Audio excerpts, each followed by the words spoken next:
and welcome to the X22 Report. My name is Dave, and this is episode 515, and today's date is November 11th, 2014, and the title of this episode is False Flag Warning, Attacks on the Power Grid Could Leave Parts of the Country in Darkness. Now, before I get started, I just want to wish those people who are celebrating Veterans Day, happy Veterans Day. Let's get right into the economic collapse news. Now, I reported a couple reports back. I stated that Europe and Canada, they are looking to employ younger people in jobs, but they don't want to pay them. Basically, they want people to work for free. And it looks like Greece is following in the footsteps of Europe and Canada. Greek Education Ministry seeks to fill about 1,100 job vacancies with teachers who will gladly and proudly work on a voluntary basis. Basically, they want people to work for free, and last time I really looked at this situation, it's like slavery. You're working for no money whatsoever. Education Minister Andres Lavrdos, the teacher will be rewarded with bonus points that will help them improve their hiring options in the future. According to the National Confederation of Hellenic Commerce, unemployment especially hits the ages between 15 and 24. The unemployment rate in Greece stands at 24.6%, while 57.2% of young people are without jobs whatsoever. So they're looking for those young people to come in and give their time, work for free. And we have to remember, while you're working for free, it costs money to get to the job. While you're working free, it costs money to pretty much dress yourself. While you're working for free, it costs money to be away from the house looking for a real job. And we can see right now that the unemployment rate is very, very high, especially among the young. The majority of unemployed, which is about 71%, have not worked for 12 months or more, while 23.3% of the total have never worked. There were about 3.6 million people employed and about 1.3 million unemployed. So when we look at the situation in Greece, we realize that things are really, really bad there. And it's not just bad there. It's bad in Cyprus. It's bad in France. It's bad in Spain, Portugal. It's spreading to Germany, to the UK, and all across the globe, wherever there is a private Western Central Bank. And we're starting to notice that, listen, the corporations, they just don't want to pay the people. They rather have people work for free, and they're trying to convince everyone that this will help them in the future. Of course, Europe and Canada are saying, listen, you work for free while the recovery picks up, and once the recovery picks up, you'll be able to have a great job because it will be on your resume that you work for free. Again, when will it recover? And it costs money to get to these free jobs, to get in the car, to drive there, to take a bus, to take a train. It costs money to dress up each day. And again, these people are working for no money. This is not a recovery. This is a substitution for paying jobs where you make people work for free and you convince them that this is fine and dandy and this is the way it should be, which it is not the way it should be.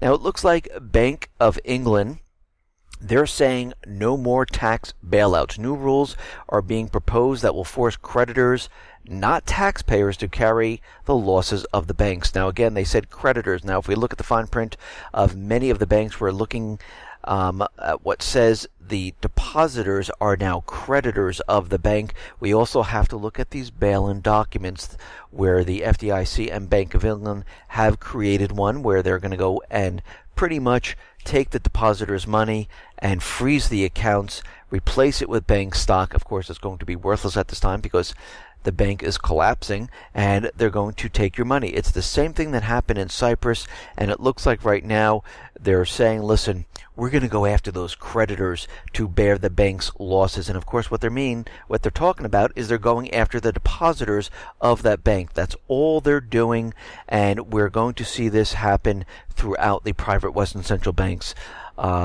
countries, because as we know, when the system starts falling apart, the banks will close their doors. They will implement capital controls. They will freeze everyone's accounts, and they will take anywhere between 10 and 47%. We saw this happen in Cyprus, and you'll only be allowed to take out a certain amount each day. And basically, if you do keep money in the bank, you might be caught up in the situation where people in Cyprus woke up the next morning and said, whoa, what is going on here? They tried to get their money, but they just couldn't do it. You couldn't even transfer your money outside of the country or from bank to bank. Everything was completely frozen.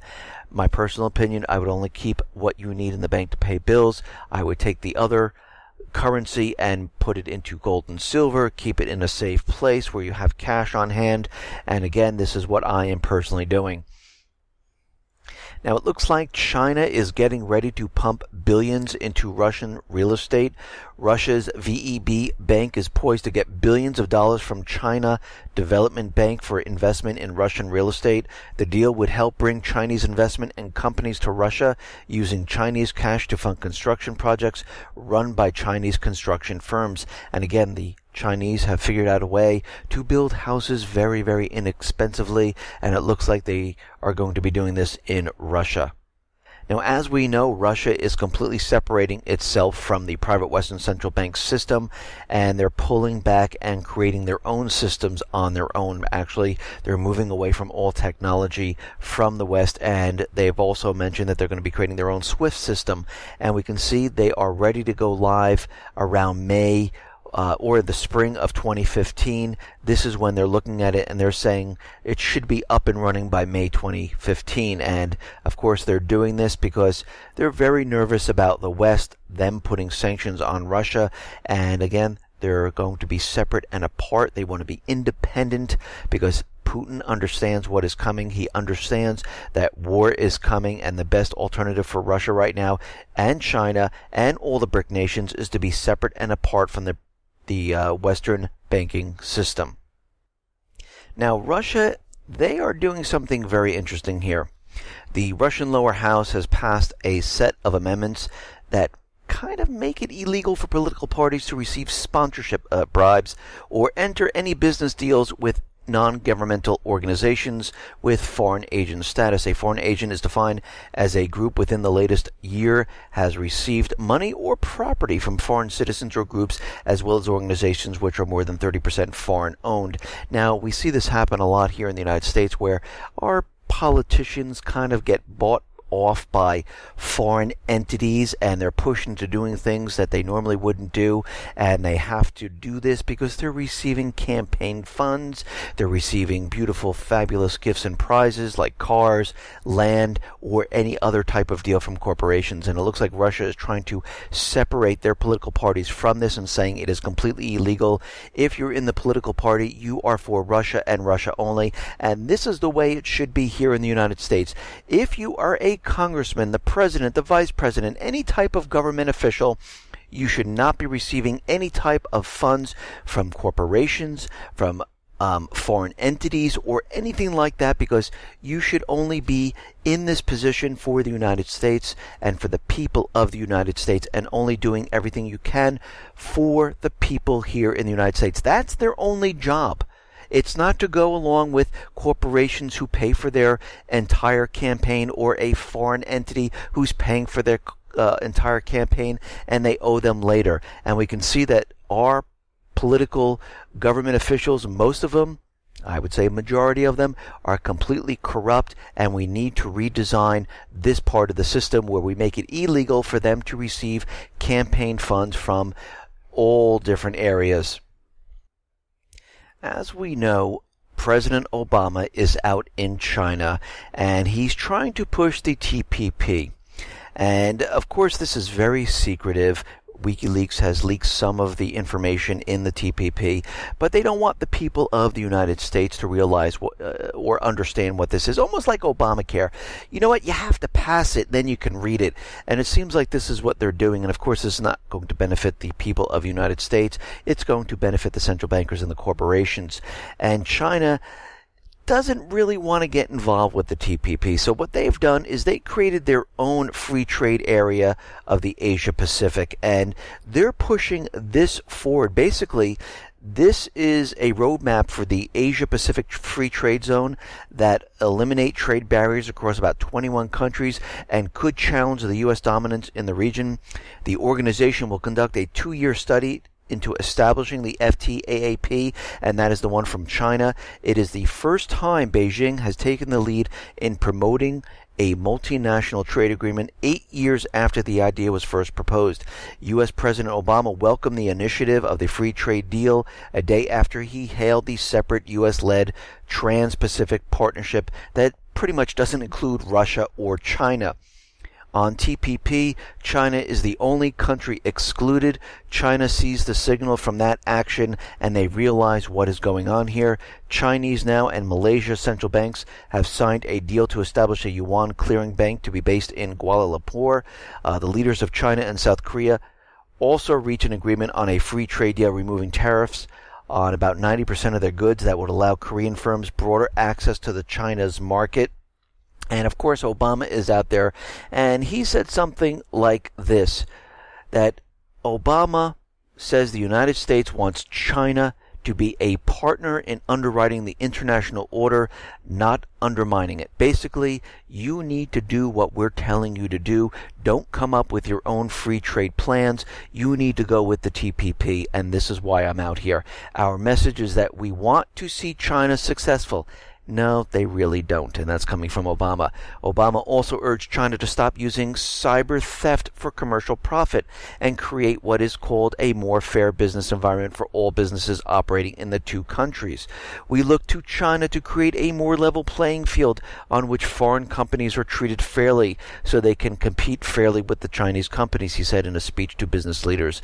China, on the other hand, sees TPP as a possible U.S. strategy to isolate the world's second largest economy and has proposed the free trade area of the Asian Pacific, which it plans to present to APEC leaders for approval. And of course, they realize what the United States is trying to do. And I noticed every single time the United States government officials are out there, they're always telling the other countries to play fairly, to abide by certain laws, that you're not doing this. When you really look at it, it's the other way around. It's the United States central bankers that are not playing fairly. What they're trying to tell them is, listen, you need to go along with us or else. Okay, now a couple of reports back, I talked about an internet sales tax bill, and it looks like this has been struck down right now, and it looks like they're not even going to look at it right now. The speaker has made it clear in the past he has significant concerns about the bill, and they're not going to move forward on it right now until after the lame duck Congress and the new Congress comes in, and then they'll take a look at it. But it doesn't mean that it's completely dead. It means that they're not looking at it right now. And again, this is not a benefit to the businesses. This is not a benefit to the consumers. This is to bring in more revenue into the government, and this is what the country does during the end game. They try and they look and they tax everything they possibly can. This is why we see FATCA. That's why there's Obamacare with the taxes intertwined in it, and this is why they're looking at the internet sales tax bill, because they need more and more revenue to come into the government to pay for this enormous debt that they owe, and they can't keep up with it. It cannot be sustained. This is completely obvious from all the other countries in the Eurozone. They are completely destroyed. They cannot sustain what is happening over there. The unemployment rates continually rise, and we're seeing the same thing here in the United States. All of this cannot be sustained, and they need to get in more and more revenue to keep it going. But it looks like they're having troubles doing this, and eventually what's going to happen is they're going to need this event to completely cover this up, because they don't want to be blamed for this. They want to blame Russia. They want to blame the Islamic State. They want to blame China. They want to blame any other group or entity for what is going on right now. Now, we understand Obamacare. This is a complete mess. And what's happening right now, it seems that they're not getting the enrollees they really wanted. They're about 4 million down where they thought they were going to be.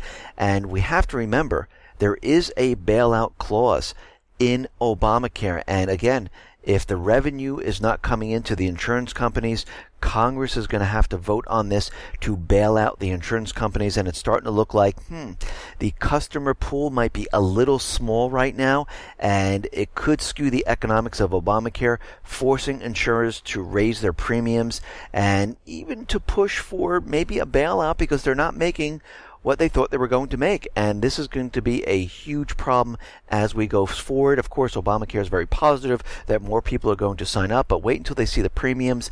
And a lot of the people already said, listen, we took it last year. We'd rather get the tax penalty because the premiums are just too high. Now, we understand the U.S. government is trying to take the weapons away from the people. They'd love to get rid of the Second Amendment. Actually, they love to get rid of the entire Bill of Rights if they could. And you can see they've been pushing to get rid of free speech because they make those free speech caged-in, fenced-in areas where they want people to go. And this is popping up all over the country in colleges, in places where people are rioting. They want people to go into certain areas. They're putting buffer zones in front of government buildings. They're creating laws where if you're in a certain number of feet from a government official, you pretty much can't talk to them. You can't, do anything around them. And we're seeing that with regards to weapons, they're trying to get rid of the Second Amendment. And, of course, as you can see, they've been passing thousands upon thousands of laws to pretty much infringe upon the Second Amendment because they just can't get rid of it. And this is why they keep passing laws over and over and over again, trying to limit the weapons that people have because they can't write something that overrides the Second Amendment. And this is where our founding fathers are very smart, where they say nothing is above the Bill of Rights and the Constitution. But what's very interesting, gun sales soared in 2013 with the number of background checks for gun sales breaking records. The FBI reports that violent crime fell sharply below the 2012 figures, and property crime rates fell sharply too. According to an FBI report released on November 10th, violent crimes in 2013 decreased by 4.4% when compared with 2012 figures, and the estimated number of property crimes decreased by 4.1% as well. These record gun sales and the subsequent reduction in crime square perfectly with a Congressional Research Service report. That study showed that number of privately owned firearms in America increased from 192 million in 1994 to 310 million in 2009. At the same time, firearm-related murder and non-negligent homicide fell from 6.6 per 100,000 Americans in 1993 to 3.6 per 100,000 in 2000. The bottom line, more guns equals less crime.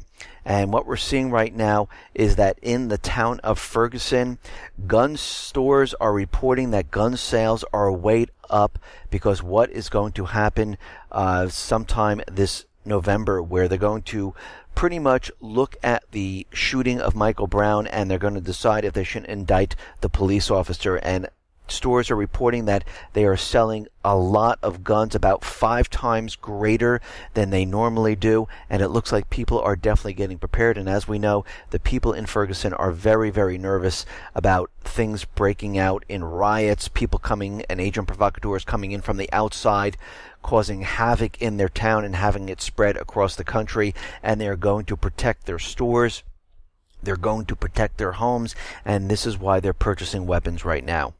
Now, with regards to weapons, Obama created many executive orders right after the Sandy Hook shooting, which was a complete hoax, as we know. And if you look into that information, you realize that this entire Sandy Hook shooting was a complete hoax. It was fake, phony, and false. It was a false flag. And this was all done to try to pass certain laws to get the weapons from the people. But again, Obama went ahead and they created these executive orders. And basically what these executive orders do, they introduce a number of policy laws designed to mandate mental health programs and screening and include gun talk as part of the deal. The Obama administration has quietly unleashed a cache of federal dollars that will be used for testing students for signs of mental health issues in grades from K through 12 in schools. Critics say personal information scooped up in the screening will be logged into databases that will follow the child throughout his or academic career and beyond. Public schools, which have increasingly taken an aspect of psychiatric clinics in recent years, will get infused with more than $150 million in federal grants to further this agenda under the auspices of Obama's 2013 executive action titled, "Now is the Time to Do Something About Gun Violence." And of course, this is all created to look at every single young child, convince them that guns are bad, and they do have a program called Project Sentry, which is being introduced into every single school, where they have assemblies where they tell students that guns are no good, they're dangerous, don't own one. If you know someone that owns one, report them. And it looks like they're going to be doing psychological background checks on all these students. And again, this is all to make it harder for these people to go in and purchase a weapon as they get older. And of course, there might not even be anything wrong with them, but again, it's under their umbrella where they decide, oh yes, look, this person has a problem, we're going to put that in their record, and this record follows them throughout their entire life. And this is their way of getting around the Second Amendment. Okay, now we understand that all the local police have come in compliance with DHS. They've been receiving fabulous gifts like tanks, machine guns, armor, surveillance equipment, and they keep telling us that it's all for terrorism, it's all for Al-Qaeda, the Islamic State, and it's to protect the people of the United States. Well, that seems not to be true, and everything that we talked about in the past seems to be coming true, where all of this is really meant for you, the people, to keep you under control. Officer Steve Rabinovich writes that the controversial use of militarized vehicles in domestic law enforcement situations is necessary to deal with threat posed by anti-government groups.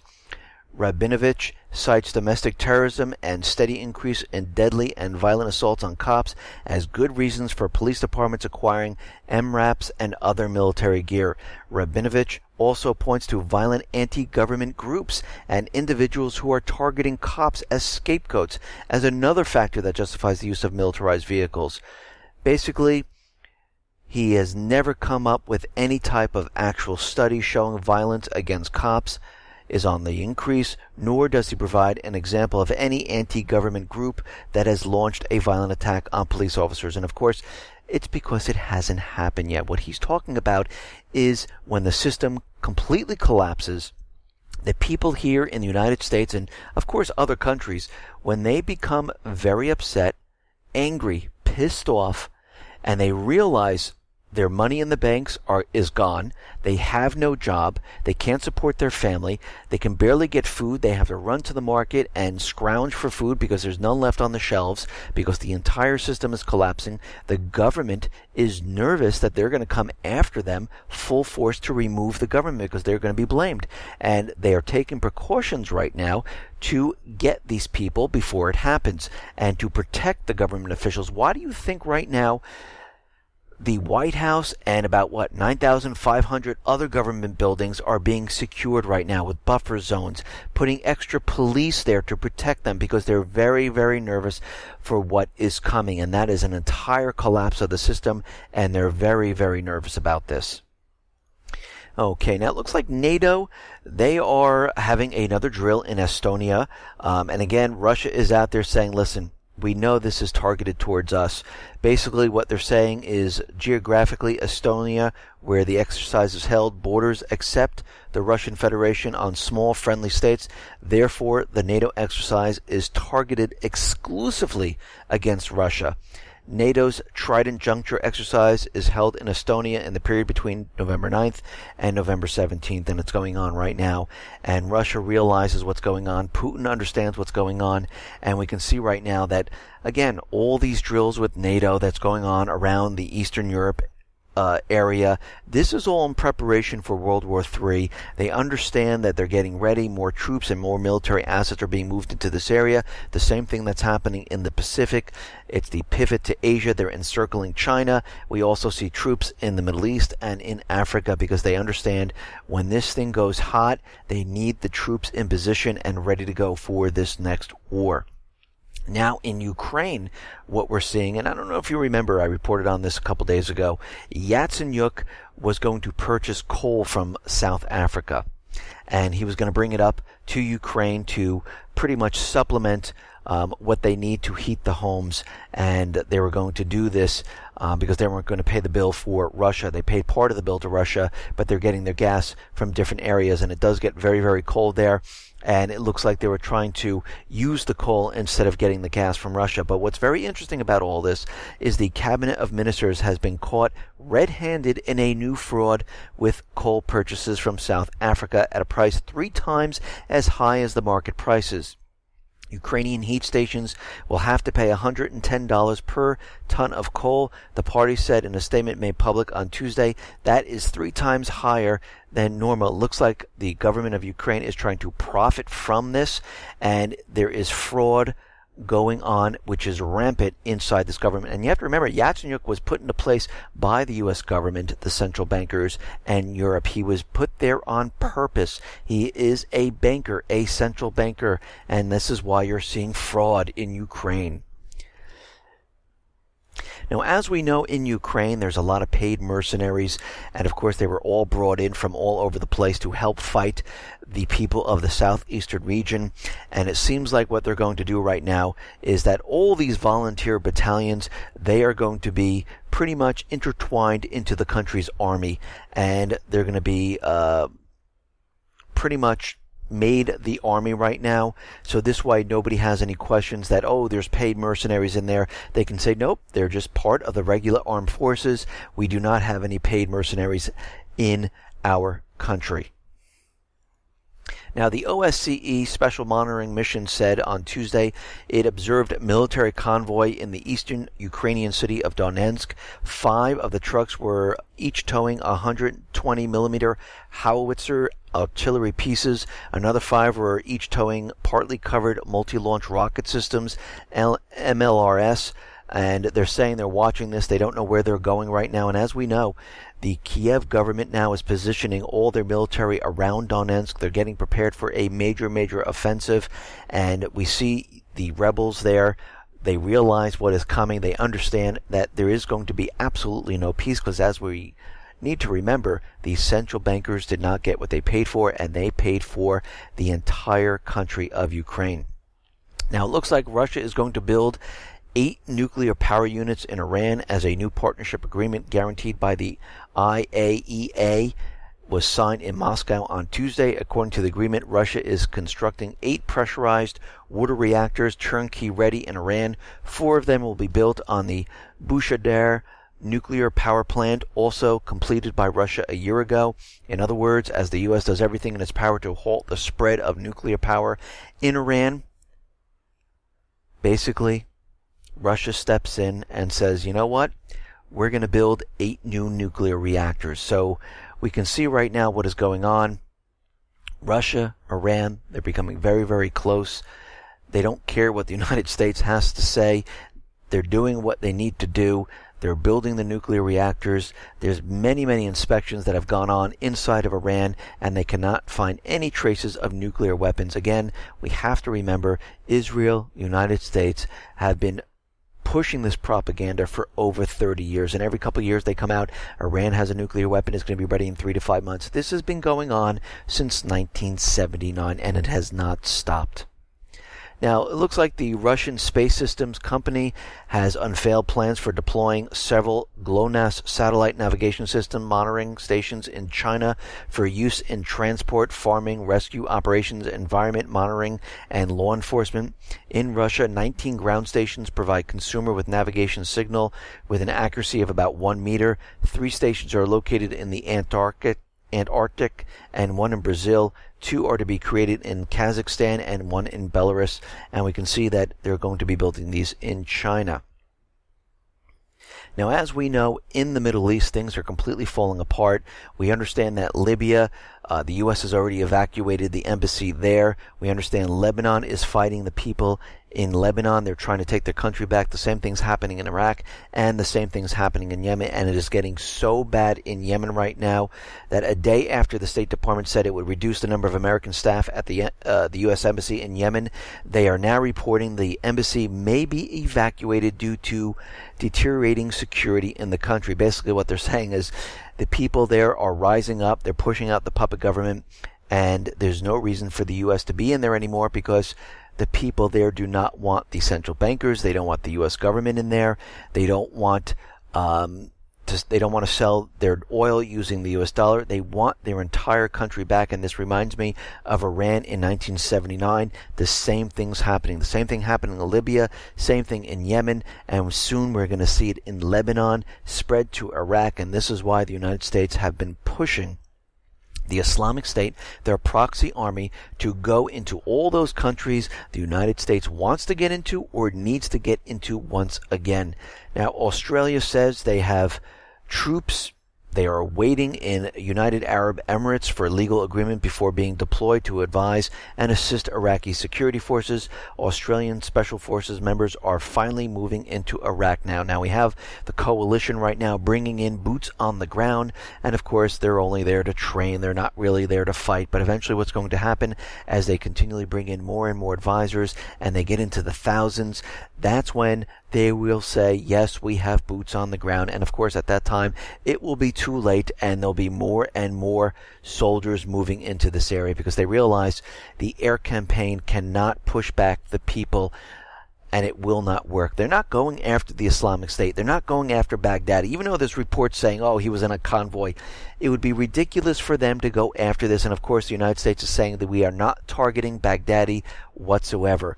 Basically what they're doing is they're using the Islamic State to go into all different regions, and once they're in that region, they say, the Islamic State is there. The Islamic State moves out, and the actual people inside that country who are fighting to get their country back, those are the ones that are being bombed. The same thing is happening in Syria. So we have the same playbook being used all over the place. And of course, those countries that they need to get back into, they have the Islamic State showing up, like in Lebanon, in Libya, in Yemen, because eventually what's going to happen once they have enough boots on the ground, they will be going into all of these countries, and they are preparing to do this.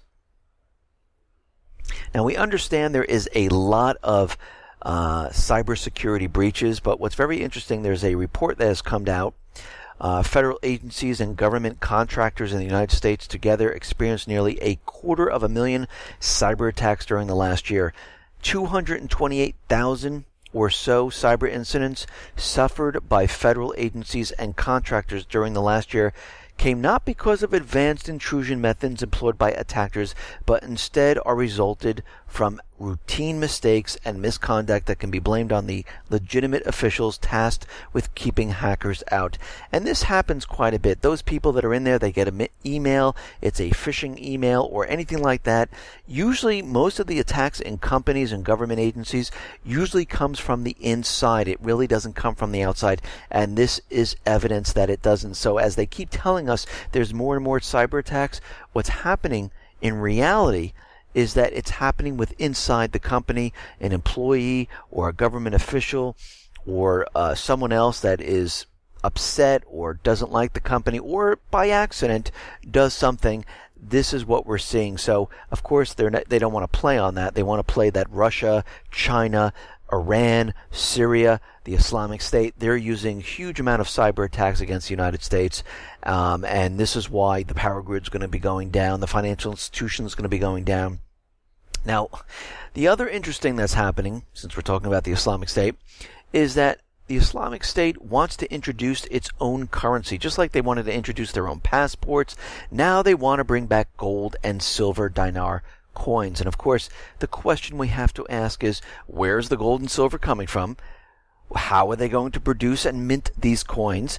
And is this all being done to show everyone that if you have gold and silver, you're just like the Islamic State. You are a terrorist. And again, this is all propaganda that's being pushed out there. Again, where are they getting the facilities to do this? I mean, they don't have like a manufacturing empire where they can just go ahead and do this. What's happening is they're using a lot of propaganda to demonize gold and silver right now. They're showing that terrorists use gold and silver. They don't use the paper funds. Terrorists use Bitcoin, and they're trying to push this very hard to get people away from this.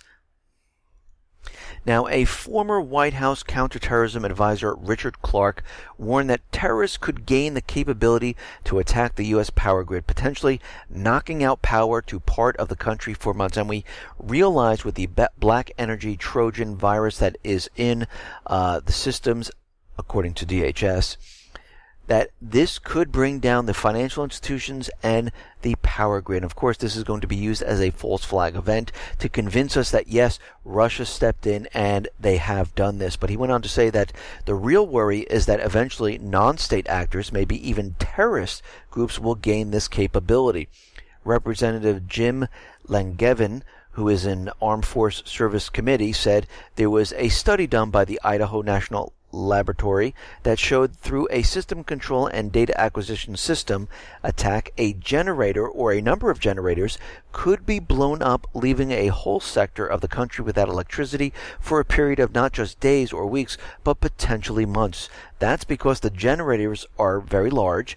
They're not just like batteries. They are sitting on a shelf that you can, take one out and plug another one in. These generators take months to build, ship, and install. Yes, it is the real threat. And Richard hit it right on the point right now. Right now, these worst weapons and cyber weapons are in the hands of nation states who have the capability but not necessarily the will to use them. But when you have groups like the Islamic State and Al-Qaeda, that certainly would have the intent, and things would change rapidly. And we can see right now, when they're talking about Russia, they're talking about China, yes, they don't have the will to use them, but of course they're going to make it seem like all of a sudden they had the will to use them. When the Islamic State, Al-Qaeda, it's most likely the Islamic State. Al-Qaeda doesn't even exist anymore. They're being all taken over by the Islamic State, and that is the terror group that they're pushing out at us. As soon as they hit us with a physical attack, they're going to switch quickly to say, Russia just took down one of the generators, took out Chicago, let's say, or somewhere else in the Midwest, and there's whole towns without power. They're hitting us. The financial institutions were hit. They brought those down. We had the economy in recovery. Unemployment was down by 5.8%, and we can see they brought the entire system down. And of course, they went on to say that this is why we need Congress to pass the Information Sharing Bill, which is CISA or CISPA, and it always goes back to that. And I wouldn't be surprised if they create this event or a small event to try to get these bills passed. And of course, the big one will come when the system really starts to tumble down and things start to fall apart and they can't maintain it anymore. This is when we're going to see them completely covered up and blame it on another country or group. Listen, everyone, thanks a lot for listening. Be well, be safe, and especially be prepared. Thanks a lot.